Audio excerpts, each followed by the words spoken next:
हल्द्वानी के बुद्ध पार्क में आज उत्तराखंड जन स्वराज मंच की तरफ से एक दिवसीय जन समस्या बैठक का आयोजन किया गया। इस मौके पर कोरोना काल में आम लोगों को हो रही परेशानियों के बारे में चर्चा की गई। तो वहीं कोरोना के दौरान पानी और बिजली के बिलों को माफ करने की मांग की गई है। साथ ही साथ सरकारी और गैर सरकारी शिक्षण संस्थानों का भी शुल्क माफ करने की मांग की गई। इस बैठक में कोरोना काल में घर लौटे प्रवासियों को लेकर भी बातें हुई हैं। वहीं साथ ही साथ राज्य के बेरोजगार युवाओं को राज्य सरकार की ओर से 5,000 रुपए आर्थिक सहायता की भी मांग की गई। वहीं बैठक के बाद विभिन्न मांगों को लेकर जन स्वराज मंच के सभी कार्यकर्ताओं ने उप जिलाधिकारी के माध्यम से राज्य के मुख्यमंत्री के नाम ज्ञापन भेजा। हाँ, जैसा कि आप बता रहे हैं, स्वराज रोजगार मंच के लोग थे, हमारे पास आए, उन्होंने ज्ञापन सौंपा। उनका ज्ञापन जो है जिस जहाँ जगह पे वो चाह रहे हैं वहाँ जिलाधिकारी महोदय के माध्यम से पहुँचा दिया जाएगा।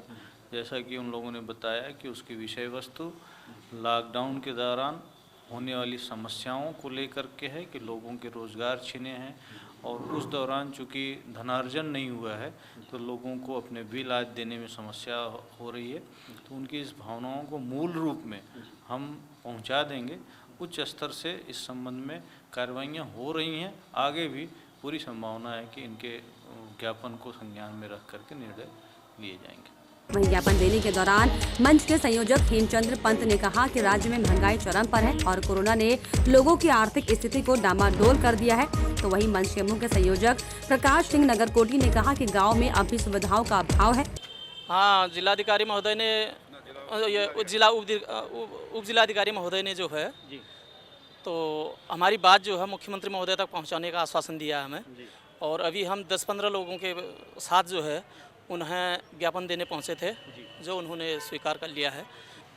उत्तराखंड जन स्वराज मंच एक जन सरोकारों का मंच है। तो ये मंच जो है सरकार को जगाने का काम करेगा। इस कोरोना महामारी में जो है आज विषम परिस्थितियां जो है पैदा हो चुकी हैं समाज के अंदर जो है विषम परिस्थितियां पैदा हुई है। लोगों का जीना मुश्किल हो गया है। लोगों की आर्थिक स्थिति जो है बड़ी नाजुक दौर में पहुंच चुकी है। इसलिए सरकार से हम मांग करते हैं कि लोगों को कम से कम उनके जीवन यापन के लिए कुछ प्रयास करे सरकार। जैसे उनके पानी के बिल, बिजली के बिल और रोज़गार के लिए कुछ रोज़गार सृजित करने के लिए जो है सरकार काम करे, क्योंकि इसमें जो है जनसंख्या का एक बहुत बड़ा भाग जो है बेरोजगार हो चुका है। तो वहीं सह संयोजक कृपाल आर्य ने कहा कि राज्य निर्माण के बाद से ही यहाँ पलायन होता रहा है, लेकिन सरकार ने इस तरफ कोई खासा ध्यान नहीं दिया, जिसके चलते आज पहाड़ में रोजगार खत्म हो चुका है। हम उस स्वराज की कल्पना, जिस स्वराज की कल्पना उत्तराखंड बनने से पहले की थी यहाँ के लोगों ने, इन 20 सालों में वो स्वराज का सपना पूरा नहीं हुआ।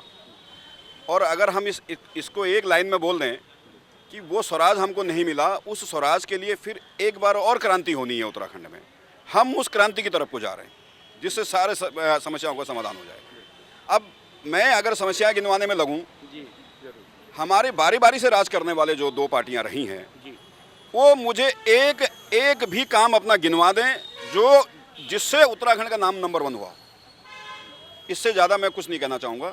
हमारी लड़ाई उत्तराखंड के जनमानस को, उनका लूटा हुआ स्वराज जो लूट लिया गया प्यार से, भावनाओं से, है ना, और मतलब वो तमाम चीज़ की तीर्थ यात्रा, वो यात्रा करके भावनात्मक राजनीति से जो राज छीन लिया गया हमारा, जो स्वराज हमारा छीन लिया, उस स्वराज को वापस लाने के लिए जन स्वराज मंच आखिरी दम तक लड़ेगा और नेतृत्व उत्तराखंड में पैदा करेगा। इसके अलावा सामाजिक कार्यकर्ता और हाईकोर्ट नैनीताल के एडवोकेट बसंत कुमार ने कहा कि राज्य में आज भी मूलभूत सुविधाओं का अभाव है और इसके लिए सरकार को कड़ी नीति बनाकर काम करने की जरूरत है। देखिए, उत्तराखंड जन स्वराज मंच द्वारा जो ये कदम उठाया गया है, हमने पूरे समर्थन के साथ हम लोग यहाँ पे उपस्थित हुए हैं और उनकी जो मांगें हैं मुझे बहुत जेन्युइन मांगें लगी हैं। जैसे कि उनका जो बिंदु हैं वो मैं आपको बताना चाहता हूँ, आपके माध्यम से, आपके चैनल के माध्यम से जनता तक वो पहुँचें। जैसे कि जो कोरोना काल है, वो कोरोना काल से लेके अभी तक और इससे आगे भी जब तक ये समय, ये जो पैंडेमिक जो समय गुजर रहा है, सरकार को चाहिए कि इन कोरोना कालों में लोगों के बिजली के और ख़ासकर पानी के बिलों को माफ़ किया जाए और इसके अलावा स्कूल की जो फीसें हैं उन पर ध्यान दिया जाए और इसके अलावा जो व्यापारी वर्ग है वो व्यापारी वर्ग के लिए भी हम ये कहना चाह रहे हैं कि वो जीएसटी अगर जमा नहीं हो रहा है या फिर इनकम टैक्स जमा नहीं हो रहा है तो उस पर वो ब्याज लेकर जो है बाद में टैक्स जमा न कराएं और उसकी समय सीमा बढ़ाकर उनको रियायत देने का काम करें व्यापारियों के लिए। और अन्य जो समस्त वर्ग है बेरोजगारों के लिए वो उस तरीके की व्यवस्था बनाएं। और उत्तराखंड में जितने भी प्रवासी आए हैं वो अपनी नौकरी अपना रोजगार छोड़कर जो घर से बाहर निकले थे, जिनके बच्चे पालने के लिए जो लोग अपने घर से बाहर निकल के दिल्ली, बॉम्बे, कलकत्ता या अन्य जो बड़े शहर हैं उनमें नौकरी कर रहे थे, वो सब लोग घर आ चुके हैं। उत्तराखंड सरकार को चाहिए कि उनकी दयनीय स्थिति को देखते हुए वो एक ऐसा कदम उठाएं कि पर मंथ 5,000 रुपया उनको राहत राशि के रूप में देने का काम करें। इस तरीके की मांगे जो है उत्तराखंड स्वराज मंच द्वारा। जिस तरीके से उत्तराखंड के मुख्यमंत्री त्रिवेंद्र रावत जी पिछले दिनों बयान देते हैं कि हमारे यहाँ 0% -1% बेरोजगारी है, तो उसको देखते हुए तो नहीं लगता है कि यहाँ कोई बेरोजगार होगा। देखिए, ये तो स्लिप ऑफ टंग कहा जाएगा, हो सकता है उन्होंने किस वे में कहा है। -1% कुछ नहीं होता है। -1% की कोई थ्योरी अगर गणित में निकाली जाए तो वो हमारे मुख्यमंत्री महोदय ही दे सकते हैं। लेकिन ये समझा जाए कि उत्तराखंड के जो आंकड़े हैं, जो बेरोजगारी के आंकड़े हैं, यहाँ के लोगों का दर्द है, वो समझने में कहीं ना कहीं माननीय मुख्यमंत्री जी द्वारा भूल की गई है। उन्होंने कभी प्रयास नहीं किया कि हम यहाँ के बेरोजगारों की समस्याओं को समझ सकें, यहाँ के दर्द को समझ सकें।